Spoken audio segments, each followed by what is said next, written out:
आमच्या लहानपणी सुट्ट्या पडल्या किंवा सहलीला जायचं असू दे, तर आम्हाला घरातनं काय बनवून दिलं जायचं तर भडंग.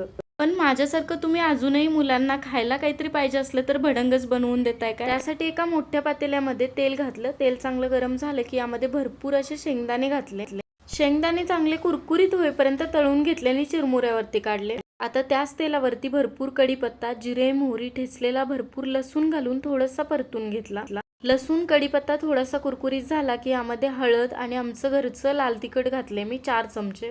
हा भडंग मी आमच्या दोघांसाठी फक्त बनवत असतो, तर तिखट अजून 1 चमचाभर तरी वाढवलंच असतं, पण मुलांसाठी बनवतोय तर थोडासा हात मागे घेतला. आता यामध्ये चिरमुरे घातले, सोबतच ते तळून घेतलेले शेंगदाणे होते ते सुद्धा घातले आणि भांड बघा मी खाली उतरले गॅसवरून. कधी सगळ्यात शेवटी वरून मीठ आणि पिठी साखर घालायची, म्हणजे ते चिरमुऱ्यांना व्यवस्थित लागते. फोडणी गरम असतानाच यावरती चिरमुरे ओतल्यामुळे भडंग एकदम कुरकुरीत होतो. भडंग बघा कसला लाल भडक दिसतोय.